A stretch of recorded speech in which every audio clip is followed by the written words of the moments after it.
Hola a todos amigos de Ministerio Casa de Belén. Muchas gracias por revisar los videos anteriores y continuando con el estudio bíblico del Evangelio de Mateo. La semana pasada nosotros hicimos un breve estudio haciendo énfasis en el propósito de Dios, en el plan de Dios para toda la humanidad, el plan de redención de la humanidad con Yeshua. Y mirando esto desde el punto de vista histórico y desde también teniendo en cuenta el contexto de los tiempos finales, pero que eso nos acerque a la vida práctica. Hicimos un estudio práctico del capítulo 1, del verso 1 hasta el verso 17. Hoy vamos a continuar del verso 18 hasta el último verso, el verso 25. Bueno, el verso 17 dice, que es el punto anterior, dice: de manera que todas las generaciones desde Abraham hasta David son 14, desde David hasta la deportación a Babilonia 14 y desde la deportación a Babilonia hasta Cristo 14. En eso termina la genealogía, resumiendo, ¿verdad? Las generaciones, hablando del número 14, que es múltiplo del número 7, pues dicen que el 7 es el número, de acuerdo a la numerología bíblica, el número de la perfección, el número de la santidad, ¿sí? Entonces, si es múltiplo, pues será doblemente bendecido, ¿verdad? Doblemente santo. Y quiero hacer énfasis en la última, en el último grupo desde la deportación a Babilonia hasta el Cristo, ¿verdad? Que son las últimas 14 generaciones. Aquí dicen las escrituras en este verso que son 14, pero estuve viendo un comentario del doctor Baruch Korman, que es un erudito en la palabra de Dios, y él comentaba que realmente hay 13 generaciones, falta una, y que esa una tiene que ver con las generaciones futuras del pueblo de Israel. Vamos a confirmarlo. Entonces, el verso 12 dice: después de la deportación a Babilonia, Jeconías, que queda en la segunda grupo, a partir de él ya se comienza el tercer grupo, dice: engendró a Salatiel, Salatiel a Zorobabel, Zorobabel engendró a Abiud, Abiud a Eliaquín, Eliaquín a Azor, Azor engendró a Sadoc, Sadoc a Aquín y Aquín a Eliud, Eliud engendró a Eleazar, Eleazar a Matán, Matán a Jacob, y Jacob engendró a José, marido de María, de la cual nació Jesús, llamado el Cristo. Entonces, si contamos, realmente aparecen 13 con Cristo, el ungido, el Mesías, Yeshua. Hasta Cristo hay 13, pero falta una, pero dice que son 14. Entonces, en verdad, esas 14 se refiere a las generaciones futuras del pueblo de Israel, pero no solamente, pienso yo, sin aras de entrar en controversia, realmente no es solamente el pueblo de Israel, pienso yo, sino también toda la humanidad. Y lo vemos en Génesis capítulo 3, ¿verdad? Que es el llamado de el Señor a Abraham. Y le dice en Génesis 12, ¿verdad? Génesis 12, verso 1 al 3, dice: pero Jehová había dicho a Abraham: vete de tu tierra y de tu parentela y de la casa de tu padre a la tierra que te mostraré.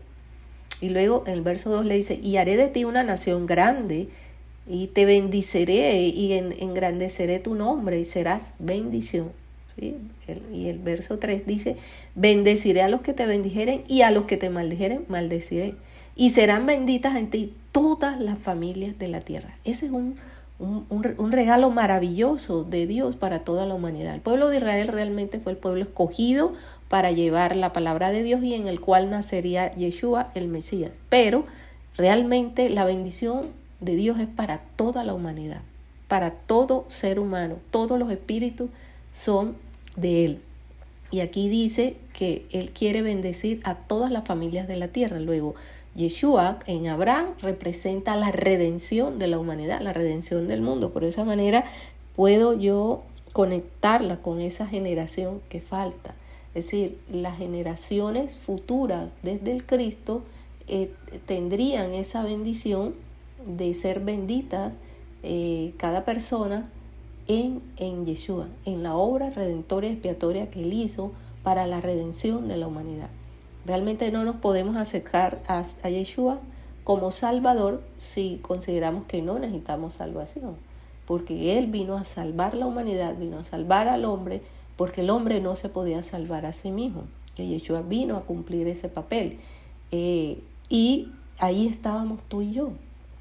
Me encanta saber que dentro de la eternidad de Dios, ese plan para la humanidad ya estaba preparado en Yeshua. Ese cumplimiento se haría pleno cuando vino Yeshua, y bueno, cuando venga nuevamente, Él va a completar lo que falta y lo que Él prometió. Pero lo más interesante es que veo, es que cada persona que camina en esta tierra nunca se puede considerar bíblicamente como un producto del azar, como un producto del ósmosis, como simplemente un encuentro fortuito de los padres. Por encima de eso, de lo que haya pasado en esa concepción, en lo que haya pasado antes, en el momento de la concepción y después, por encima de todo, realmente obedecemos a un plan y a un propósito de Dios. Necesitamos conocer ese plan de Dios para alinearnos, para apropiarnos de ese plan y ser partícipe de ese reino que el Señor está construyendo ante nuestros ojos. De lo contrario, pasaremos inadvertidamente ese plan. Puede que se frustre porque no conozco esa revelación. Necesito esa revelación, y esa revelación está en Yeshua. Entonces comenzamos bien el estudio sabiendo que tenemos un plan y un propósito de Dios. De hecho, biológicamente, cuando cada persona viene a esta tierra, millones de espermatozoides corren millones para fertilizar un óvulo. Pero solamente hay un ganador. Hay un ganador, y desde ese mismo momento ya somos ganadores. Entonces le damos gracias a Dios porque tú y yo somos ganadores y somos parte de esa generación perdida de la 14 que no aparece aquí en las escrituras, pero que Dios estaba pensando en nosotros. Bien, el verso 17 dice: de la manera que todas las generaciones, ¿verdad? Desde Abraham hasta David son 14, desde David hasta la deportación a Babilonia 14, y desde la deportación a Babilonia hasta Cristo 14. ¿Sí? Esa que falta realmente somos nosotros. Y luego dice: el nacimiento de Jesucristo fue así: estando desposada María su madre con José, antes que se juntasen, se halló que había concebido del Espíritu Santo. Esto me parece tremendamente importante, porque María ya estaba embarazada, ¿sí? Cuando José le cuenta el encuentro que ella tuvo con el ángel. Eso está en Lucas capítulo 1, está todo el detalle, y cómo el Espíritu Santo vino sobre ella y quedó embarazada. Ya María y José conocían la profecía de Isaías capítulo 7, verso 14, para que ella pudiera entender claramente que era parte del plan de Dios. Pero a pesar de eso, debió de ser un shock para ese hombre cuando recibió esa noticia. El verso 14, vamos a Isaías capítulo 7, verso 14, dice: por tanto, el Señor mismo os dará señal, y he aquí la Virgen concebirá y dará a luz un hijo, y llamará su nombre Emmanuel. El Señor mismo dará una señal. Fue Dios mismo el que lo prometió, y él mismo podía cumplirlo. Nadie más podía cumplir eso. Entonces, ese milagro se estaba haciendo realidad ante los ojos de José y de María, pero José conocía las escrituras, María también. Todas las vírgenes en Israel querían ser esa mujer elegida, ¿verdad? Pasaban los años, pero realmente de ahí a creer que eras tú, ya solamente un milagro de Dios. Y ese fue el milagro, que cuando el ángel le habló, María se sometió y dijo: hágase en mí la voluntad del Señor. ¿Ves? Ella no le puso peros, ella lo creyó, y por eso se hizo realidad. Ahora le tocaba a José. Ella le había contado la historia, pero él realmente estaba, pienso yo, que quedó en shock. Una cosa es conocer las escrituras día tras día, y otra cosa es verla ante tus ojos. ¿verdad? Entonces el verso 19 dice que José, su marido, como era justo y no quería infamarla, quiso dejarla secretamente. Eso me parece también muy importante. Todo me parece importante. Ustedes me van a escuchar. Esto me parece importante. Esto es maravilloso. Estoy encantada con este estudio. Yo creo que soy la primera. Me siento feliz porque resulta que, mira, dice aquí que José supo pues que María estaba embarazada, que era del Espíritu Santo, pero él no quería infamarla, sino que quiso dejarla secretamente. Es que solamente tenía dos opciones humanamente. Una, o la presentaba ante el pueblo diciendo que ella le fue infiel, seguramente porque no era de él, ¿sí? O y a ella la humillaban y la apedreaban, a ella y el niño podían morir allí, o él se iba secretamente y así pues todo el agua sucia le caía a él. Realmente él estaba en un dilema de qué hacer en esos momentos. Y vemos aquí que este hombre amaba infinitamente a su esposa, la que iba a ser su esposa. Tenía que amarla. ¿Por qué? Porque la conocía, sabía que era una mujer de Dios, una mujer que amaba a Dios, una mujer que él la conocía quizás desde niña, pero ahora ella le contaba esta historia que estaba en las escrituras, pero necesitaba José una confirmación de parte de Dios de que eso era una realidad. Entonces, él en el momento con la información que tiene, él dice, no, aquí yo tengo que irme. Aunque el agua sucia me caiga a mí, yo la voy a dejar que no la toquen, que ella no sea infamada, que no sea dañada, que no sea humillada, y el niño y ella puedan sobrevivir. Más adelante yo sabré la verdad, y por ahora creo que lo que yo puedo hacer con la información que tengo es esto. Me duele, pero es así. Y creo que él cambió el orgullo, ¿verdad?, por el bienestar de ella y del bebé, aunque no era el bebé de él, ¿sí?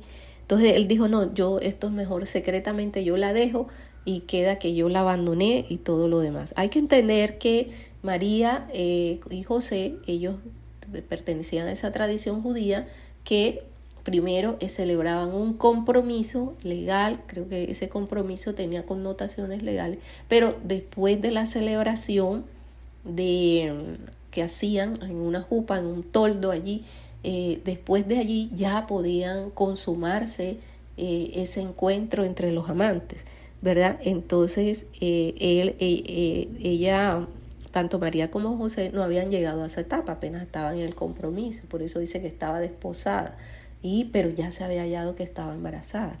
Entonces luego el verso 20 dice, y pensando él en esto, he aquí un ángel del Señor le apareció en sueños y le dijo, José, hijo de David, no temas recibir a María tu mujer, porque lo que en ella es engendrado del Espíritu Santo es. Entonces me parece también tremendamente importante saber que él tuvo una batalla mental. Mira, y pensando él en esto, habla de una manera reiterativa. Este hombre en verdad tenía una batalla mental. Muchas veces podemos estar enfrentados a batallas mentales.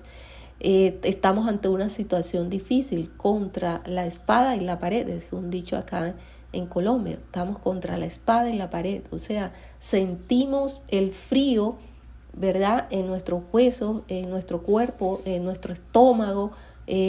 Comienza allí las secreciones en el estómago cuando tenemos que tomar decisiones difíciles, no sabemos qué decisión, cuando nos estamos enfrentando a la duda, cuando nos estamos enfrentando a la incertidumbre de tiempos futuros, cuando no sabemos qué hacer y si las opciones que tenemos no sabemos qué resultado tendrá. Y puede allí estar en juego no solamente el futuro mío, sino el de los demás, de mi familia. Entonces allí estaba en juego el futuro de María, de ese bebé que pues fue como una variable que entró allí entre la pareja y él, ¿verdad? Toda la familia de María, toda la familia de él, en fin, una batalla mental. Muchas veces cuando tenemos esas batallas mentales es bastante fuerte porque nos abrimos a que entren flechas y dardos del enemigo para que se fijen allí con unas ideas, aterricen en nuestra mente, y nosotros que estamos analizando, etcétera, podemos tomarlas como ciertas o verdaderas, se convierten en un pensamiento y luego en un patrón que va a ejercer que va a mover nuestras acciones. Es bastante delicado. Por eso el Señor en Filipenses capítulo 4, Él nos da una recomendación por todos los tiempos, ¿sí? Es importante que tengamos esta recomendación de parte del Señor porque son tiempos muy difíciles. Y dice, por nada estéis afanosos, o sea, ansiosos, sino sean conocidas vuestras peticiones delante de Dios en toda oración y ruego y con acción de gracias. Entonces, eso es lo que tenemos que hacer durante una batalla mental de este tipo, ponderando cuáles son las mejores opciones. Y yo sé que si acudimos al Señor, poniendo la situación y presentando acciones de gracia, creyendo que Dios ha escuchado nuestra petición y va a venir en nuestra ayuda como Él quiera, eso es importante. Podemos descansar en Dios que así va a ser.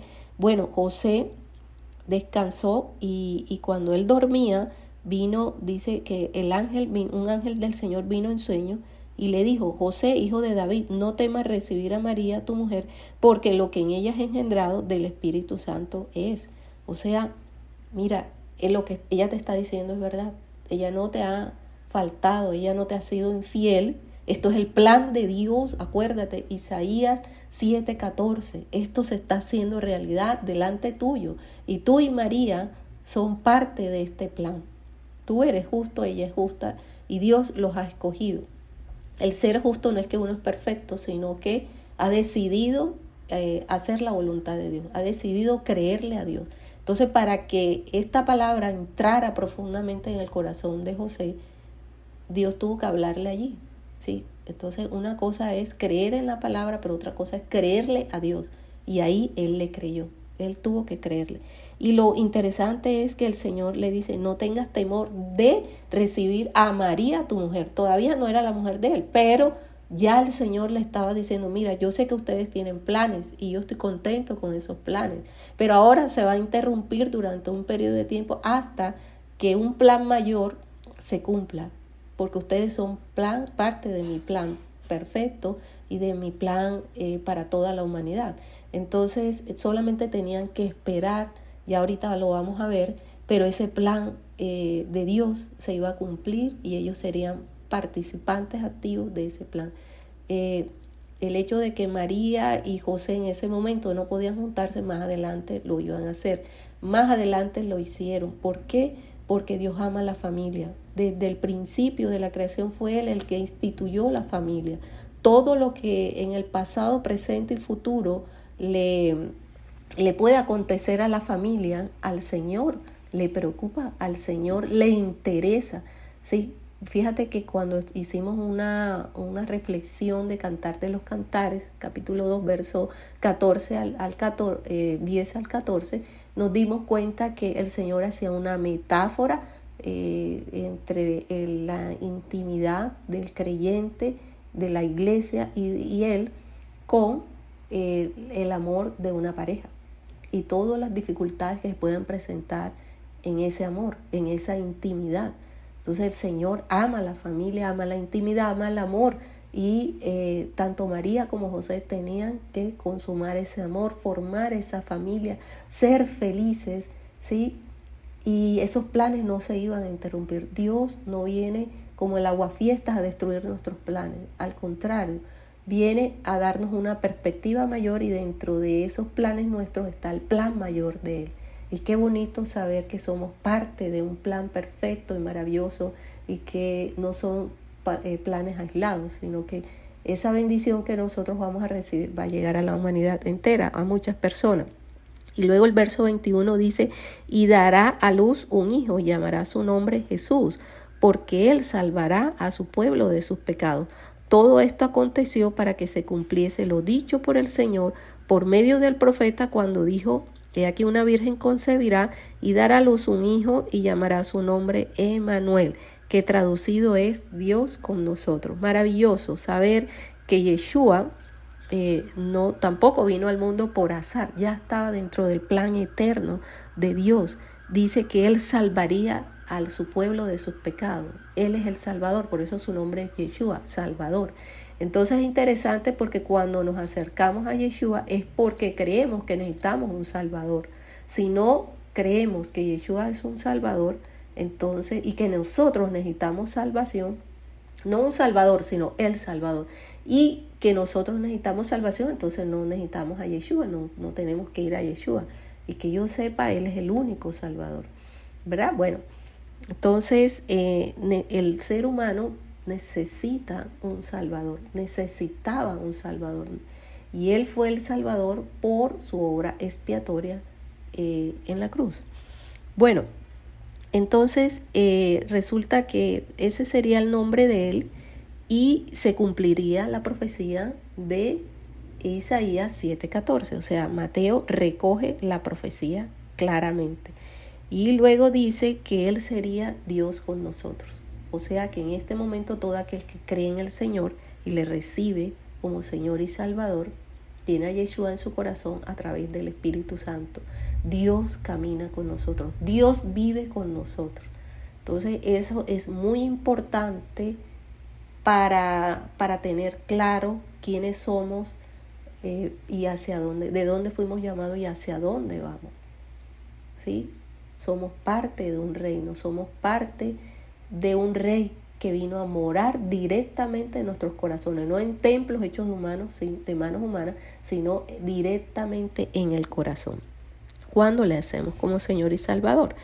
Bueno, y luego dice que, y despertando José del sueño, hizo como el ángel del Señor le había mandado y recibió a su mujer, pero no la conoció hasta que dio a luz a su hijo primogénito y le puso por nombre Jesús. Eso también es muy interesante porque aquí vemos que él no conoció a María sino hasta que dio a luz Yeshua, porque fue lo que le dijo el ángel: no la puedes tocar sino hasta que nazca Yeshua. Después ellos fueron una familia normal, una familia bendecida por Dios, que se regocijaron en el amor, y como dicen en los evangelios, pues que el Señor también tuvo hermanos allí.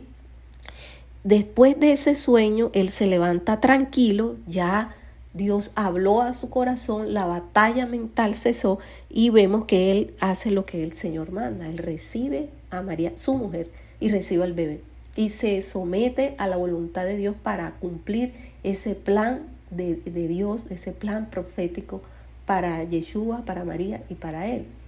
O sea, él le entregó su vida a ese niño, ¿verdad? Sabía que era un niño especial, le enseñó el arte de ser carpintero, dio todo lo que él poseía para que Yeshua fuese bien educado, y los llevaba a la familia, los llevaba a Jerusalén cada año para que subieran a celebrar la Pascua. Entonces, de ahí no se sabe mucho de José, pero podemos aprender. O sea, yo pude descubrir a José, a pesar de que había conocido las escrituras, conozco las escrituras hace mucho tiempo, pues pude descubrir un hombre que ama infinitamente a su esposa, que antes de infamarla lo que hizo fue amarla, ¿sí? Tomar una decisión que la amara. Un hombre sensible a las necesidades de otros, un hombre sensible a la voz de Dios. No lo veo a él peleando con el ángel, porque el ángel, porque le decía eso, que le explicara bien cómo fue lo de la concepción, cómo fue esto. Él no, sino que él dice, y despertando de él del sueño, hizo como el ángel del Señor le había mandado y recibió a su mujer. Sencillamente se sometió y fue el padre de Yeshua, fue parte del plan de Dios. Cuando obedecemos, Dios nos hace participantes de ese plan, y en memoria eterna pues somos hechos. Entonces, acabo de descubrir a José, pasaba de largo por José, pero es alguien que vale la pena que nos enseñe alguna de sus lecciones, cómo vencer una batalla mental, cómo tomar la mejor decisión sin afectar a la otra persona, poniendo a la otra persona como preeminencia, teniendo el mayor cuidado, siendo sensible con la otra persona, siendo sensible con la voz de Dios, estar disponible enseguida para hacer la voluntad de Dios y no la voluntad mía, ni lo que mi mente diga, ni lo que yo creo, ni lo que yo pienso, sin que Él fuera un robot, ni mucho menos, ni no razonara, sino sencillamente era un hombre que amaba a Dios. Por eso dice que era justo. Entonces voy a terminar este estudio con Primera de Corintios capítulo 13, que es la preeminencia del amor. Verso 4 dice: el amor es sufrido, es benigno, el amor no tiene envidia, el amor no es jactancioso, no se envanece, no hace nada indebido, no busca lo suyo, no se irrita, no guarda rencor, no se goza de la injusticia, mas se goza de la verdad. Todo lo sufre, todo lo cree, todo lo espera, todo lo soporta. Ese es el tipo de amor que tiene Yeshua con nosotros. Ese es el tipo de amor que el Señor quiere que exista entre las familias, entre las comunidades cristianas y, bueno, entre toda la humanidad en realidad. Pero se necesita reconocerle a Él como Salvador, pedirle que se siente en el trono de nuestros corazones a través del Espíritu Santo para que se cumpla que Él es Emmanuel, Dios con nosotros, y que trabaje el Espíritu Santo en nuestras vidas para quitar las piedras, las montañas que pueden haber allí, envidias, jactancia, soberbia. Dios va trabajando con cada de esos, racionalismo y todas las cosas que impiden que realmente podamos rendirnos hasta lo que verdaderamente vale en la vida, que es el amor. Entonces, José nos dio un ejemplo maravilloso de lo que es el amor, y Yeshua pues mucho más. Por último, quiero leer, dije que el último era esta preeminencia, pero quiero Isaías 9, ¿verdad? Cuando el Señor habla de que el Señor ahí da un detalle de quién es Yeshua, porque un niño nos es nacido, hijo nos es dado, y el principado sobre su hombro, y se llamará su nombre admirable, consejero, Dios fuerte, Padre eterno, príncipe de paz. O sea, ese es Isaías 9, verso 6, ¿verdad? Ahí está la descripción, la profecía de quién era ese niño. Pero fíjense que es admirable, es maravilloso, el que lo conoce sabe que es hermoso, es admirable, consejero. Todo lo que tú le cuentes a Yeshua, a Jesús, Él no va a salir a vociferarlo a la calle para deshonrarte, para humillarte o para usarlo como venganza o para control o dominio, jamás. Él es consejero, Dios fuerte, Padre eterno, príncipe de paz. O sea, no puedo entender yo, es un misterio que los tres, la Trinidad, se conviertan en una sola, y que en hebreo hay una palabra que se llama Ejad, que es la unidad, ¿sí? Yeshua, aquí vemos que Dios fuerte, Padre eterno, príncipe de paz. O sea, es Dios mismo. Entonces, ese Dios hoy extiende sus brazos para nuestra redención, nuestra salvación y nuestra conversión. Hoy, los que ya le hemos aceptado, necesitamos que Él nos siga revelando las verdades de su palabra y trabaje en nuestros corazones, quite las piedras de nuestros corazones para que podamos ver su gloria y para que podamos ser partícipes de ese reino eterno que Él está construyendo delante de nuestros ojos, y que no quisiera que se pasara el tiempo sin que yo tuviera revelación de cuál es mi parte en este propósito maravilloso. Padre, te damos las gracias por esta oportunidad tan maravillosa que nos regalas. Gracias por estas lecciones, que seguramente habrá muchas más, pero estas son suficientes para guiarnos en este camino eterno. Te entregamos nuestros corazones para que quites esas piedras y para que nos reveles tu reino, tu propósito eterno en nuestras vidas, y nos forjes en el amor eterno con que tú nos amaste primero. Muchas gracias, Señor. Amén y amén. Bueno, espero que nos volvamos a ver hasta una próxima oportunidad.